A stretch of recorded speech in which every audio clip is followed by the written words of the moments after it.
It is the Tuesday workshop, Thinker Business Accelerator. Friend and colleague Paul Edwards here. I'm Jason Todd. Paul, what's on your mind today? I know I just like shined the light on you, but you're right on the spot there. Well, that's all right. I came prepared. I actually am due to present tomorrow at a local group I'm a part of. Our organization's story. And this is a storyboard exercise that sort of takes you through a series of questions where you have to fill out bullets. I thought, what better than opportunity to give people I think we'll kill 3 or 4 birds with one stone here. Because on the one hand, people can hear us delve into sort of the backdrop, both between the Thinker Growth Accelerator and Emissary Publishing. Yeah. This one is aimed specifically for Emissary because I'm representing Emissary there, but they'll hear the background and the thought process behind why we do what we do. They'll also see us, we may even fill in some bullets here live and think out loud in a way that's productive. And what I really hope people see, yesterday I took part in a conversation with a group of entrepreneurs, close friends of mine that I trust deeply, all of whom reported a mental blocks in terms of staying consistent with setting goals and being accountable.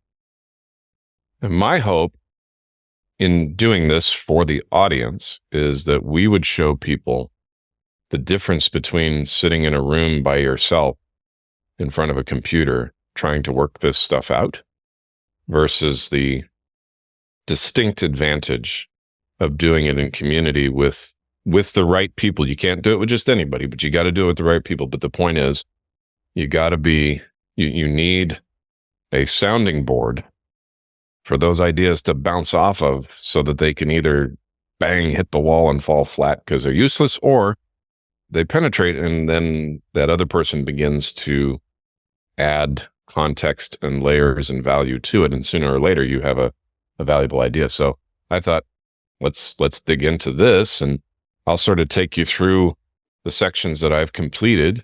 And then there's some sections that I haven't completed, but it's due tomorrow. So guess what? This might be an opportunity to fill it in together. I love it. I think that's fantastic exercise. And I like it, especially because what you're talking about of working through these items in community with one another, I think it's so important. And what I've experienced is a lot of people they don't want to do that because, number one, I think that they feel they're supposed to figure it out themselves. Mm-hmm. Right? This is my idea. I have to bring it together, because we are a very individualistic society. Yep. And we're taught that way from a young age, don't cheat on your tests and all this other stuff until you get to, an adulthood. And then you're like, you should be working with your team. It's like, hold on a minute. I've spent my entire growing up years that I'm not supposed to work together. Yep. But then the other thing, apart from being individualistic, I think the other thing is that, people are afraid that their ideas are going to be stolen. It's like, I got this fantastic idea, and if I let it out to this community of people, they're going to take it and they're going to run with it. And then I'm going to miss out on my opportunity. And I think that I think there's a process of maturing at play that can bring a person into a space where they're willing to work with others. And I think there's so much value in that because different perspective is so important. One more fear I would add to that is just that the one that I always had prior to when you and I started working together was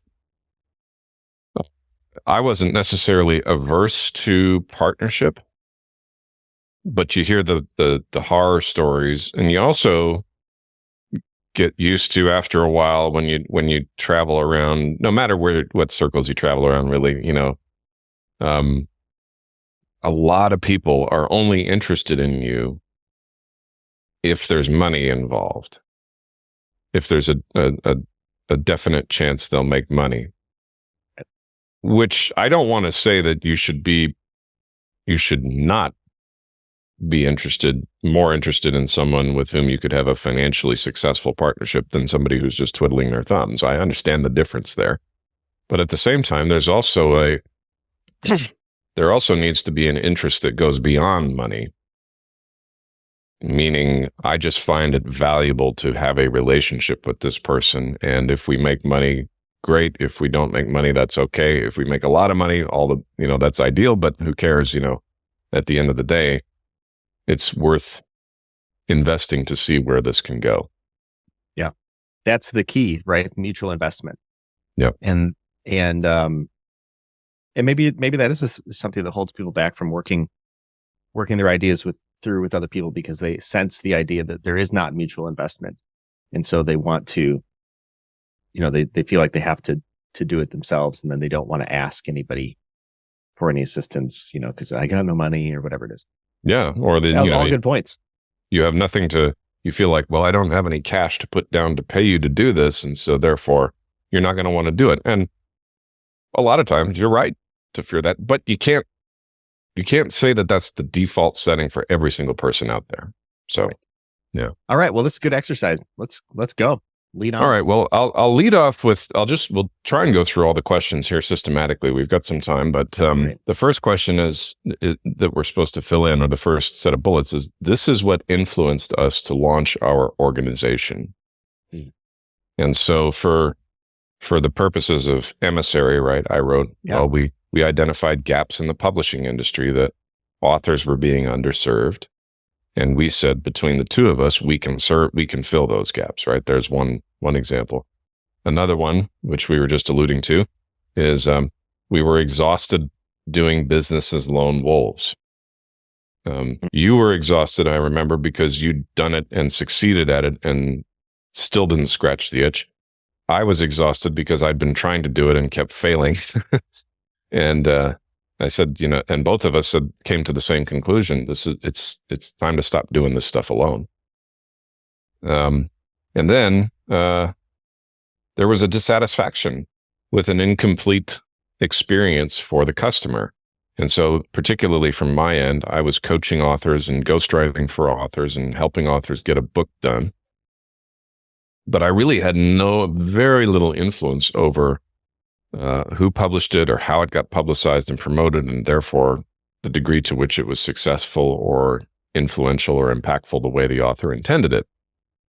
And I felt like a little bit like I was overcharging for that, because I knew that the author had that as a built-in expectation.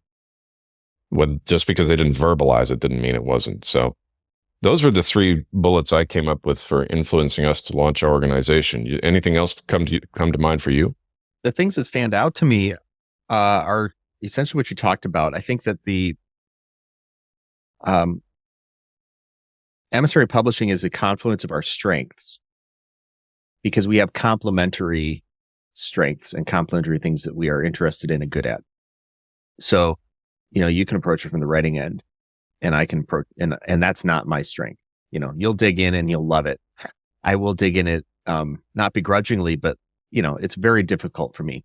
That's where my mental blocks start in. Whereas it's not at all difficult for me to look across somebody else's concepts and then, name their book or whatever.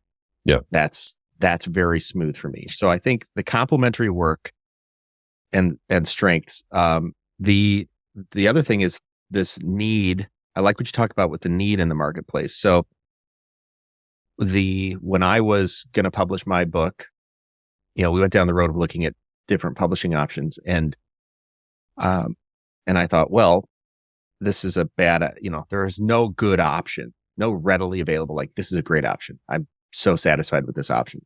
So I thought, well, we could come up with that. And you likewise had similar needs, and the customers that you were serving had some similar needs. And by serving those needs with our complementary strengths, the end result, the word I hear, is increased value. Mm-hmm. So it's certainly a case where 1 + 1 is more than 2. And that's because of the particular strengths and how complementary they are to meet the needs in the marketplace. Yes. And as we're seeing the way that it's beginning to branch out, people are now looking to us to help them do their launch events and create merchandise. And there's all this stuff that you bring to it, particularly in terms of being stronger in that category. But it bleeds over into what I do with it as well, because then there's the back end that, I'm probably the second tier strategic thinker, but there's a lot of detail that goes into that because you get focused on some of the finer points of that, I can be hovering at a relatively safe distance and see blind spots and details that neither you nor the author might be necessarily thinking about. Yeah. And so, likewise with the manuscripts. Exactly. I hover at a safe distance from that, and you dig in, and it is very complimentary. Yeah. So that's great. Okay, so that's the first one, and that felt more or less right. I felt very comfortable going through this, but I feel even better going through it together. And so we're going to show people here. We're going to go through some of these other questions. So the second one is, this is the dream that launched the organization. And you might have a better view on this, Jason. This is what I put down, but it's not, this one I felt a little bit kind of vague on. So I said, well, the dream is basically that we get to work with people we handpick and take them soup to nuts, unknown to known, nobody to somebody, influential, impacting the right audience with a great message. And I sort of shorthanded that, but that's really that was bullet number one. The second one, personally for me, but I think this is the same for you, is an artisan level work for artisan level authors, meaning authors who go the extra mile deserve a publishing partner who goes the extra mile. And then, of course, there was this whole thing that both you and I are men of a certain age, and we're not getting any younger, and diversifying our streams of revenue so that there's a portion of it that comes pretty passively, and we don't have to bust our backs, 10 hours a day, 6 days a week to enjoy an income and a lifestyle that is commensurate with the station we've achieved in life. And I said, that's obviously, we don't want to make that front and center, and that's our only concern, but neither do we want to rule it out or not mention it out of any false sense of humility. So that's the dream. Yeah. That's what I put. That's real good. Yeah. The things that stand out for me are, when you said the dream, the first thing I connected with is the idea of stories that matter. The tagline for Emissary. We help faith-based authors tell the stories that matter. The reason that stood out for me is because this idea of matter, what matters is it. That's, maybe it's because I'm as you mentioned, a man of a certain age. The idea of, okay, well, really what matters here, and having sold widgets and help people sell more widgets, it's not super exciting to me anymore. Yep. However, I do remember, like, through my writing process, through my healing process, and in a number of areas, this idea of looking out for the wonder of that day, and what really resonated that day, seeing something that's just like, man, this really mattered. And that's why I love about Emissary, because helping a person who has a story, they want to get it out to the world. They don't know exactly how to do that, but that story has to be told. Helping them tell that story better, so that story that really matters gets out to the people who really need to hear it. That's something I'd wake up and do. And that gets back to, if I can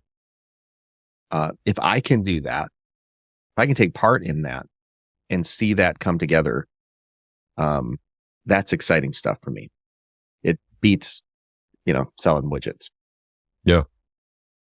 Yeah. Same thing. I've mopped floors and typed title insurance documents and sold insurance policies and fought in foreign wars and done a number of interesting things.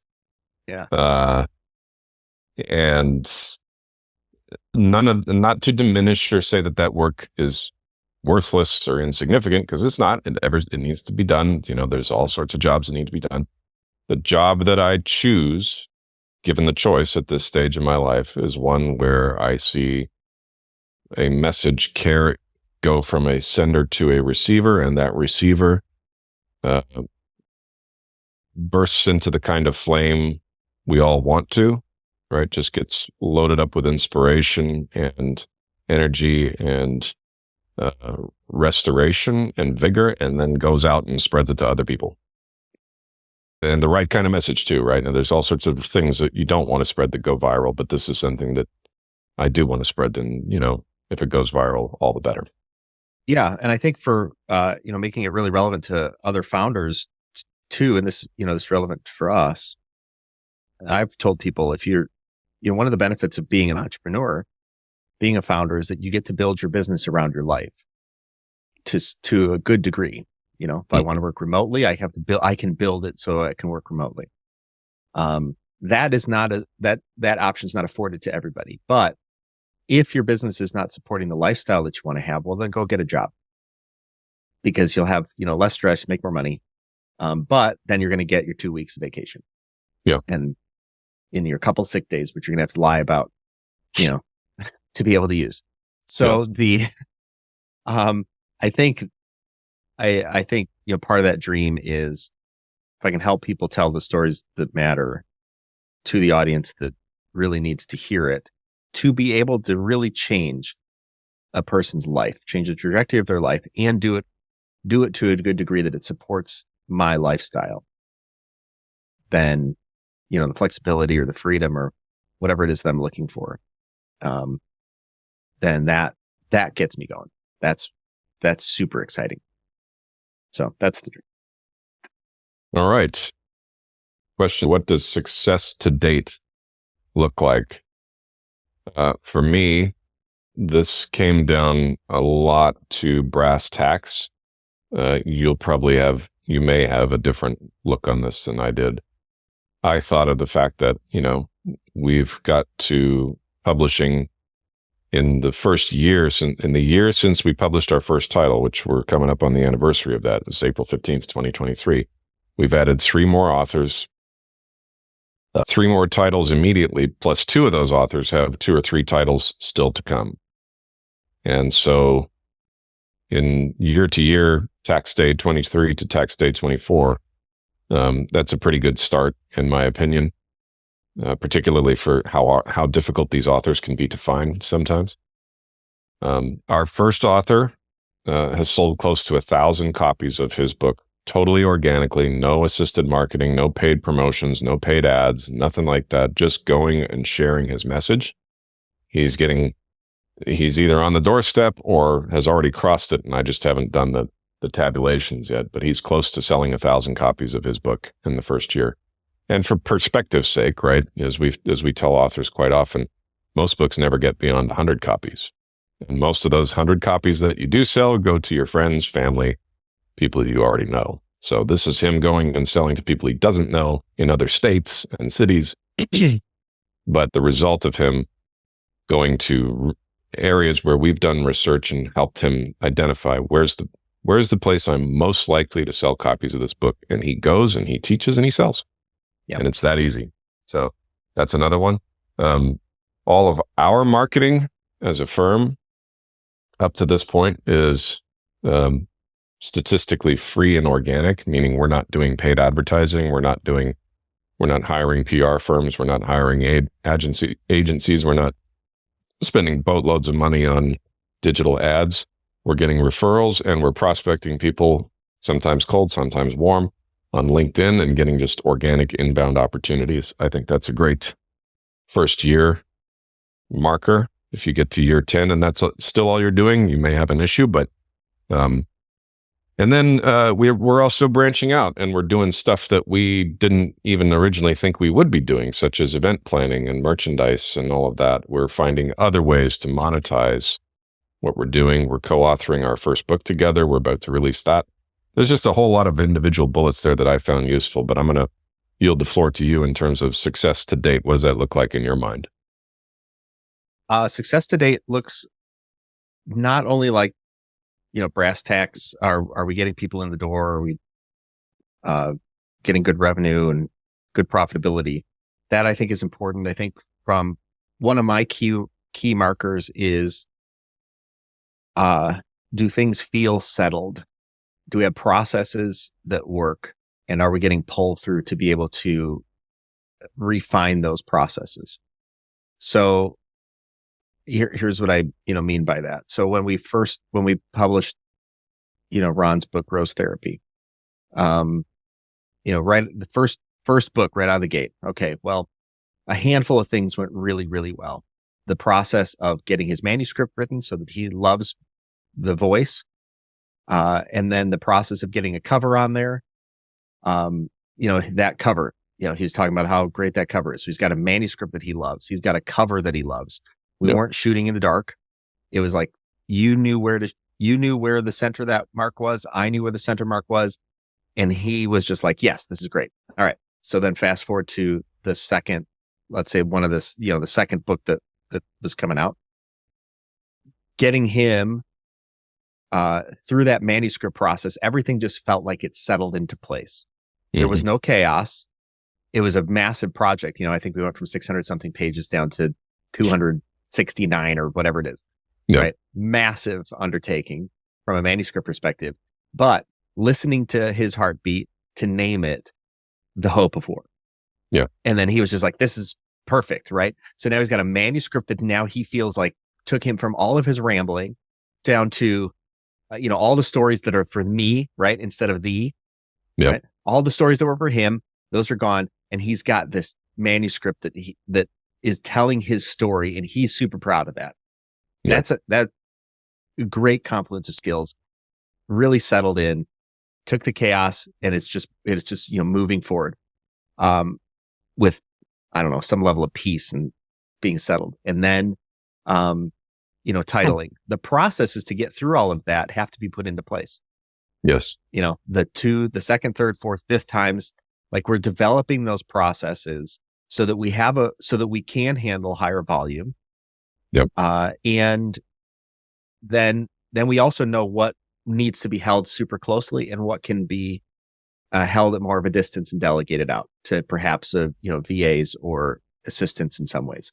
Yes. That process is what destroys companies as they grow. They don't take the time to put the processes together. They just run around, needy. Yep. And then they start to get some scale to it. They don't have processes in place. All of a sudden, the whole thing just, comes falling down. They hire on somebody because it's chaos, and they're like, this person's going to help me out of the chaos. They hire somebody on, or work with it, some sort of vendor, but they don't understand the processes and the inputs and outputs of those, and it's chaos. Yeah. That I think is one of the markers of success that I've been looking for. Is it coming as we work our way through this? Are we getting pulled through, and people are adding incrementally to the fold?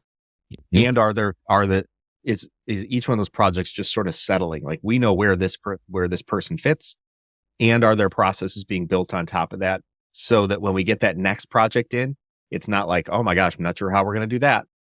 We get the next project in, we're like, here's step 1, step 2, step 3, step 4, right? That, to me, from a first year perspective, is gold, because that carries into the 5th and the 10th years, and is an additive. There's a lot of return on that investment. And I also think, that made me think of something we tried this year that didn't pan out the way we hoped it would, but it led to a flurry of activity that was very helpful. And that was, we were trying to put together some live workshops. And we discovered that we really haven't yet built quite the size of audience we need to pull in enough attendees. But in the process of that, it forced us to go back upstream and see where we'd jumped the gun a little bit. And it also created in the perception of the people we were talking to a little bit more credibility and a little bit more of an expectation, I think, and resulted in a fair amount of people just raising their hands saying, well, I don't want to come to an event. I want to do a book, and we had a lot of good conversations out of that. And I think what that did for us was it gave us an exercise in preparing to do something like that. Because I think, at some point, maybe year 5 or year 10 or whenever, we're really going to want to shift to that, where you and I are selling the strategy, but the service is being done by the team. And so that, then there's a lot that goes into that. And we were prepared to do it. And I think we have a substantive enough body of work that we could have done it had we had the signups. But I'm also grateful that we actually didn't get them, because I think the iterations that we went through as a result of it not filling up have been very instructive as to some areas where we weren't even thinking about it. At least I wasn't. And I think I would much rather come to an event like that and have such a backdrop of experience in all these different areas that could come up that frankly we just didn't have, at least not working together. And so even that, I found a lot of gold in the failure there, frankly. If you're going to just say, was it a success? Well, we didn't get the numbers we were looking for, and therefore we didn't get the revenue, but we did get... Not yet done one. Well, yeah, we haven't done one, so... Yeah. Well, I look at that process. What was going through my mind was, and maybe this is just this way my brain is trained to work, because I've done so much with startups, taking people from ideas to their first sale. The path from idea to first sale is one of have we identified fully the needs? Not fully. You'll never identify fully the needs of the marketplace, but have you identified the needs of the marketplace to a point that they're going to buy? Have you delivered sufficient value that they believe you? Yeah. The other part is logistics. Have you identified what the logistics are for what you plan, how you plan to deliver that value? And so the process of putting forth these events around the country, to me, was a process in, all right, what do we have to lose? Number one, if we don't get signups, it costs us nothing. Yeah. Because we needed to identify the value. What value could we really bring to people? If we had them all in a room for 2 days, what value could we bring? That's a super clarifying process. It sure beats being like hypothetically, here's the things that Emissary does. Well, but if we had a bunch of people in the room, here's how we're going to deliver. That saying of where attention goes, energy flows. Energy is the commodity that we have. We think about time. Time is this finite thing in our universe, but energy is the commodity that people work with. Yeah. And so when we gave that energy to building up this, how could we produce value for the authors or would be authors? All of that energy went into creation. And that's where I think it refined some sales calls.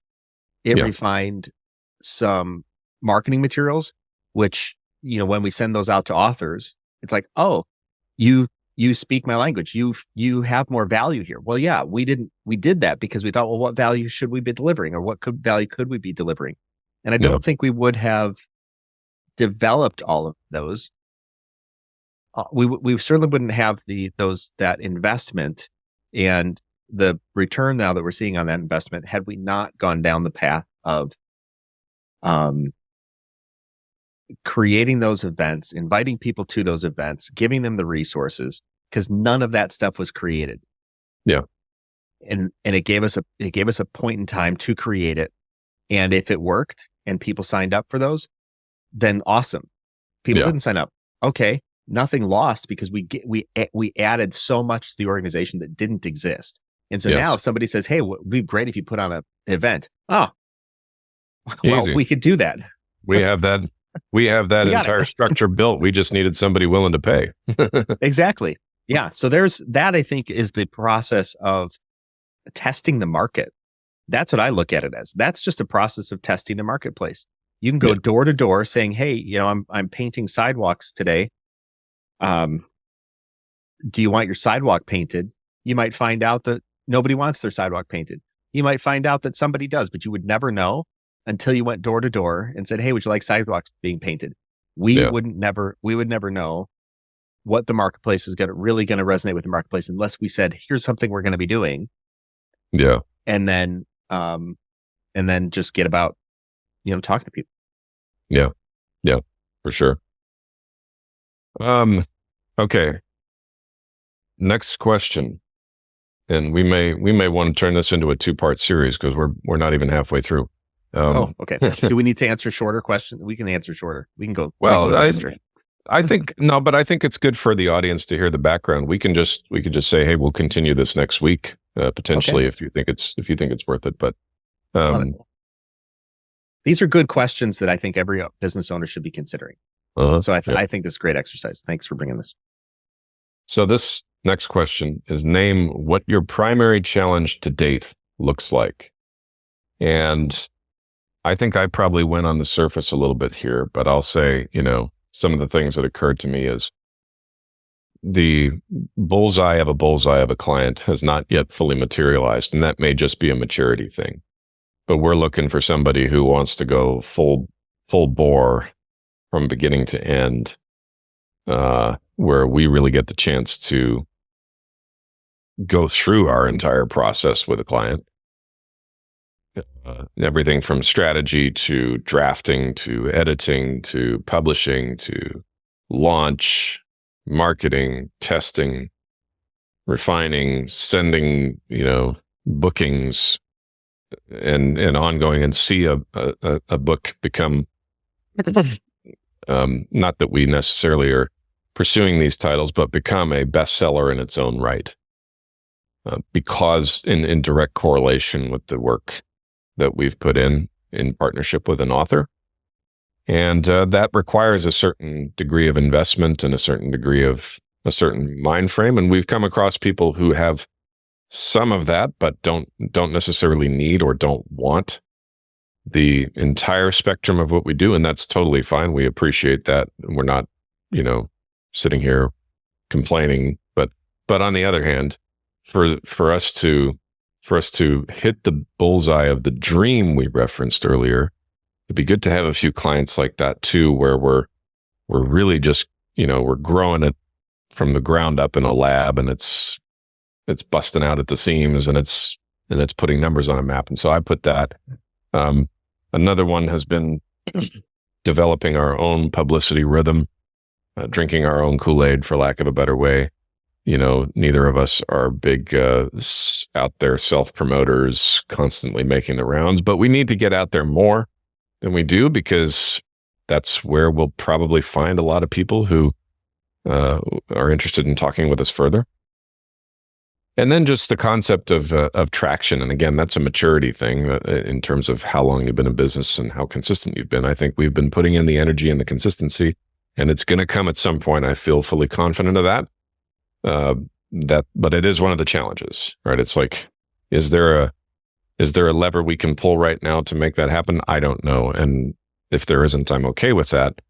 I'm also aware, it's constantly gets refreshed in my memory just by doing my due diligence on the numbers and all that, that we have a ways to go, and it's a good journey, and I'm excited to be on it, and I'm optimistic about it. So there's my thoughts on primary challenges. What would you add to that? One of the primary challenges is life cycle of the work. And here's what I mean. If I were selling gum and I own a retail store, the life cycle of selling gum is pretty straightforward. I buy gum, I stick it on a shelf, and it sells. It just comes off the shelf. Could be a week. Could be 3 weeks before I turn that gum around, but it's not long. It's also not particularly high, it's not expensive. The life cycle of writing a book is somebody talks about writing a book, and then a couple months later, they finally go, I think it's time to write that book. Mm-hmm. And then we do some sort of strategic work to figure out what that book is for another couple months. And then we write a book for many more months. And then we go through and get it checked and ready to print and publish and make sure everything's perfect for another 2 months. And then, so it's like, when are you going to publish that book? Next year. Yeah. And the life cycle of that is so long compared to many types of businesses that sales is, as soon as you thought about doing any sort of sales and marketing, now you're waiting months and months and months for this to pay off. Yeah. It could be a year, 8 months to a year before that book is sold, and a couple months to even sell them. So you're always looking out a year to get the results. Yeah. That's really, really long. And so one of the primary challenges is shortening that life cycle, putting in intermediate points that are not only good from a process standpoint, because who sticks with a process for a year? Nobody. Yeah. Maybe they build some machines that way, and planes. They don't even build planes that way. They build them like 30 days. So the life cycle is very long. So putting in the intermediate steps that are good from a process standpoint with finite ends, that's important. And then also that's good from a revenue standpoint, because how do you bill out and estimate for a project that's going to take so long with so many variables? Reduce the variables by reducing the checkpoints in between. Kind of like if you're going to travel across the country, it's going to take you a long time. You're probably not going to do it all just driving. You're going to stop in between. You have got to figure out those intermediate stops along the path. And then maybe, depending on the journey you want to take, allow for some diversions and a little bit of time here and there. And gas prices to fluctuate and all sorts of stuff. So that I think is one of the primary challenges. That's one of the challenges. The other one is the feeder mechanisms. So what feeds into this? Not everybody's looking to write a book right away. Some people want to explore. Can we assist them in the exploration process so we still stay in the mix when they're ready to take it further? How can we add value for the folks who are going to be clients but are not yet? So those I think are the two big challenges that I see in my mind. It's good. I'm writing that down. Okay, next question. What does your ideal customer want? And here's what I'll just read the bullets so that we pack in as many of these as we can before we run out of time. A seamless integrated process with a unifying strategy. Authenticity and persuasiveness in print. Education and transparency throughout the process. Ongoing support and advocacy for the project. Yeah, that all makes sense. The first thing that came to my mind is that our client wants their story to matter. Want their story to make a difference. How that gets done are all the things you just talked about, because they don't believe that their story is going to make a difference. If their story really is so important, then they want it to be treated with care. Yeah. And the core of it, I really think the core of it is I want my story to make a difference. And that story could be their life, elements of their life, like Larry. Yep. Which is also elements of work. Or it could be elements of, like in Ron's case, something that he cares about in a way he found a connect. He really wants to help other people find joy. Yeah. So it's always an others. I think this goes back even to the ideal clients. The ideal clients for Emissary to publish is, it's a matter of the heart that they need to have a heart for service, and they want to know that that's our heart as well. We want their story want to serve their reader. Yes. Not in an insignificant way. Mm-hmm. You know, No. It's not enough to just be like, hey, you can sell more widgets. Not Yeah. enough. That's yeah, I think that's at the core what our clients want. And it speaks to who the ideal client is. They want so like, for instance, if you want to get rich, if your whole plan is to get rich and you're going to publish a book through Emissary, probably not going to work, because that's not our whole plan. And now all of a sudden we are we are a path diverging in the woods, and, go your way. We're going the road less traveled. We are. And if we get rich along the way, that's fine. But don't put the riches before the value. Yeah. Yeah. Not good enough to know the price of everything. You have to know the value as well. Yeah. There you go. Love it. Okay. So this next question broke into two different categories. It's what is your ideal customer's primary problem, but it's external problems such as threats and outside things, and then internal problems such as what they believe or think about it inside. And so some of the examples I listed for external ones are, it's not easy to distinguish yourself from a similar or competing message or messenger, meaning you can end up sounding like everyone else very easily. One of our favorite ones to point out is the marketplace doesn't know you exist, and they don't really know why they should care. Another one is our competitors, right? Providers who can't or won't or don't know how to help you achieve that story that matters, like you mentioned in the last bullet there. And so those are some examples of external threats. And then for internal threats, I put, obviously it's, every author we work with, they're very intelligent people who have absolutely zero familiarity with publishing and marketing a book. Not zero, but they have a very limited understanding of how it actually works. Because it's one of those things that you watch and you say, well, I can see there's something happening, but exactly how that goes on, I have no idea.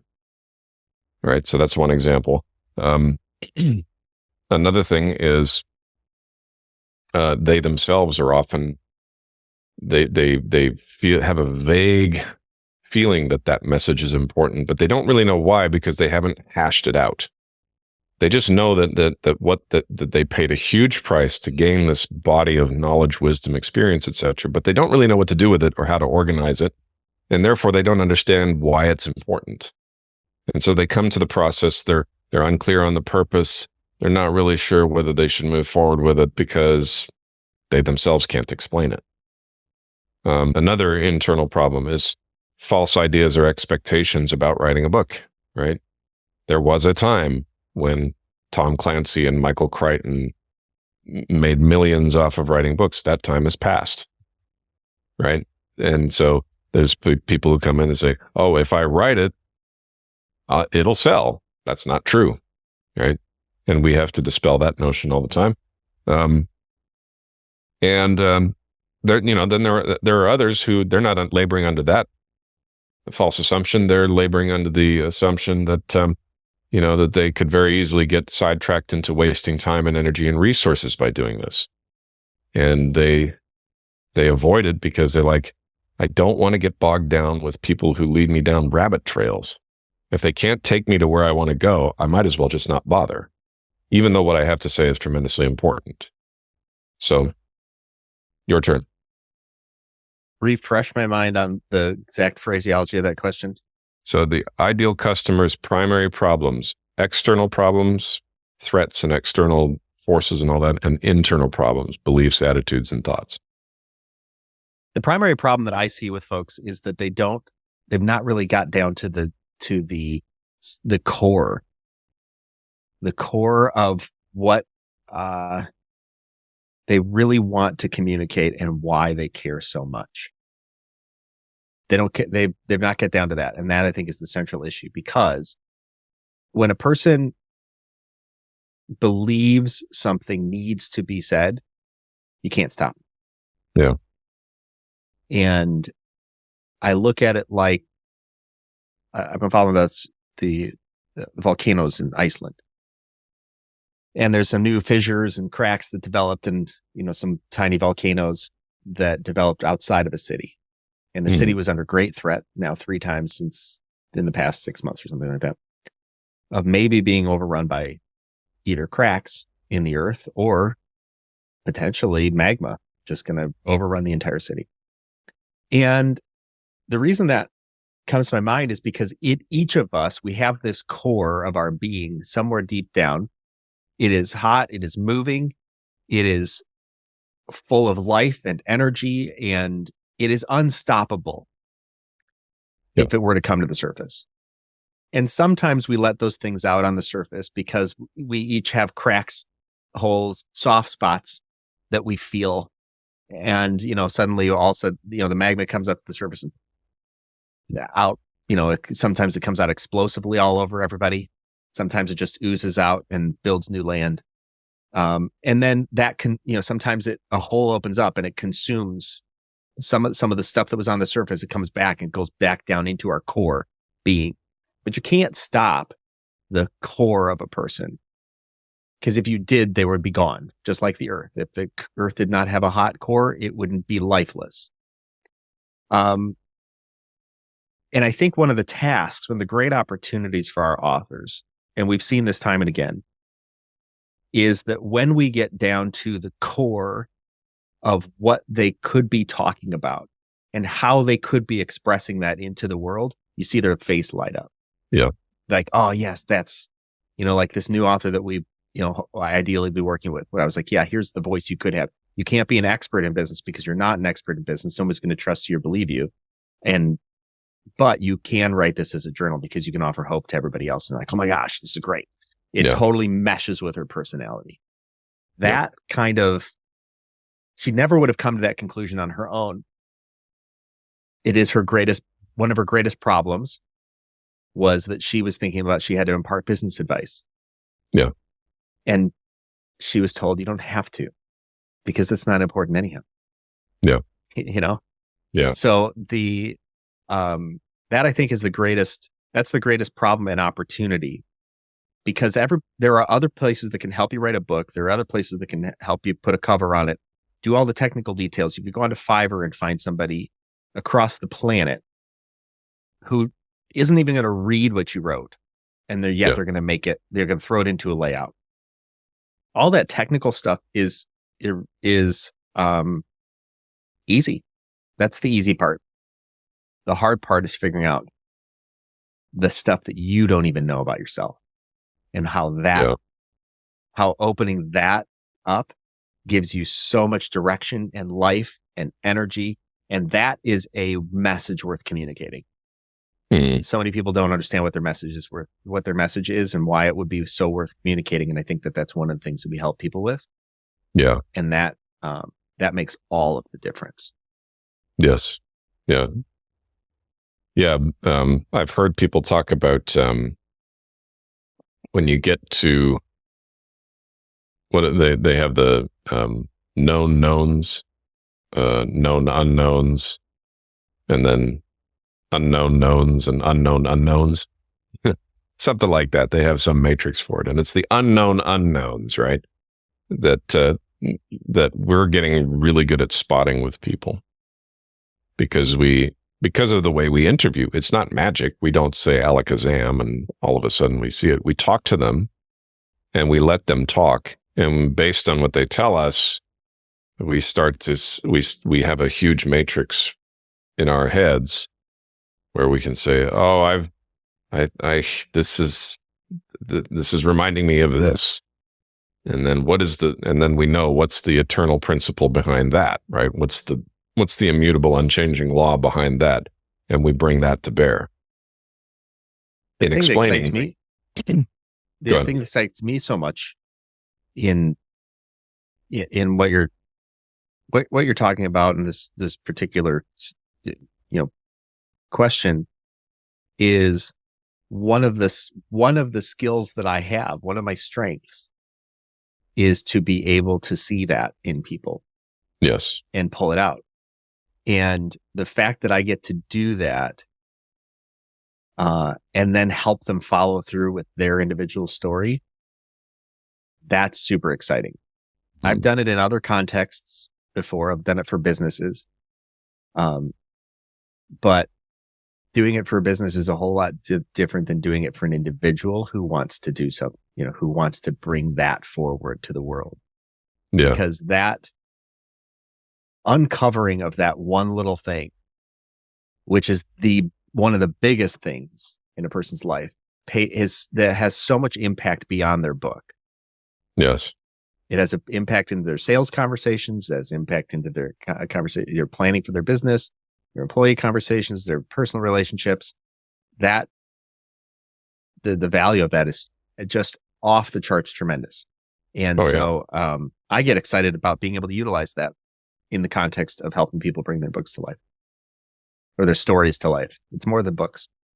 When you did that for me with the whole thing about being reserved, it was an eye opener, because I suddenly realized that the boomerang effect, if you choose to chop off a certain dimension of your personality at one end of the spectrum, then by definition, you also limit yourself at the same other end. And therefore, if you choose to chop off a melancholy disposition, then you also chop off joy and transcendence and expression beyond what you normally feel comfortable with doing.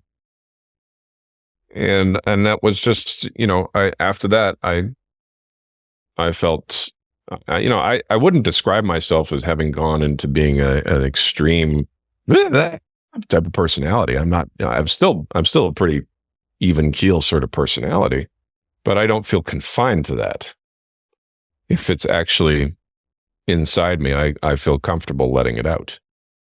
And that's made a tremendous difference. And I know that on the Thinker Growth Accelerator community, I'm not supposed to go off on a philosophical tangent, but I'm going to go ahead and go off on one anyway. Yes, please do. This is from the sages say, right? Paul's ancient Jewish wisdom quotes. The sages, the rabbi said, the greatest gift that a rabbi can give to a student is not to teach them anything, but to make them aware of what they already possess within themselves. Because when you realize that's already in me, then you realize I have an inexhaustible resource. Because it's intrinsic, it's built in. I don't have to go and get it from somewhere. I'm not starving for it. I have it. We got another new author right now, Corey Sexton, right? Corey's got this book called Your Church Needs You. In writing the press release, that came to me this morning, because what Corey is basically telling Christians in every congregation is, you don't need to go and change the culture. You just need to start serving where you are, and the culture will change. It'll follow you. It has no choice, right? So what he's doing is exactly the same principle. He's trying to make Christian congregants aware. Get back into serving together, sincerely and sacrificially, and watch the world. It'll ripple out across the world. You won't have to go and force it or push it or demand it or sue for it or anything. It'll just do it. And I think to put this back in the context of a message as time begins to dwindle on us here, I think that's the message that every emissary author wants to send, is the one that will take on a life of its own long after we hit publish, right? It just goes, and then it just goes, bounces from one, like a rock skipping across the water, just bounces from one part of the lake to the next and seems to just keep on going. You're like, how many splashes are we going to get here? So yeah, that's a great, that's a lot better than what I came up with in terms well, It's the summation of what I came up with. I think I was poking at clues that all point to that reality. And I think that, as time goes on, we're going to get better and better at communicating this centerpiece, because if we can say consistently as we show up in marketing and wherever else we go, that we know what you don't know about yourself. Not we don't know it now, but we will help you find out what you don't know about yourself. That has the potential to cause that kind of a wave of impact. I think a lot of people will glom onto that. Yeah. Well, as we wind down this time together in the Thinker Business Accelerator, the visual that comes to my mind is what we talked about with authors. If you could vision yourself on a stage, you got 1,000 people in the audience, and you had your keynote. Do you know what your message would be that you've got to tell these people? If you don't yet know that, then you're not really prepared to tell them a message, which is totally fine. Go off and experiment. Go meet with us, meet with somebody else. But when you know that message and you think, man, I just need a stage because this message is so impactful, well, that's where Emissary fits in. Yeah. We want to help you bring that message. So we want to help you find what it is that's you desperately need to deliver. And then we want to go help you bring that to the world. And that it speaks to the target client, the client who's got a message burning in their soul and they want help bringing it to the world. That's awesome. We can help. It also repels certain people. It repels the person who's like, this is absolutely the message I'm going to deliver, and I've delivered 1,000 times and nobody likes it. And I'm going to boss you guys around, and you're going to do as I say. Like, okay, well, sounds like you need to do it on your own then. Yeah. But that back to the complementary skill sets. So the complementary skill is taking an author or an individual, prospective author, helping them find their story, the message they need to communicate, and then going about the steps that are necessary to bring that message to the world. That's what Emissary envisions doing. And I think that is the great opportunity. Like Larry in The Hope of War, he's got a life of message that would die with him if he didn't make that book. And that's what he wants to impart. He wants to bring his life to the next, to other people. That's what he wants to do. And how his life was changed. The Corey, your church needs you. An earnest pastor just wanting to serve people.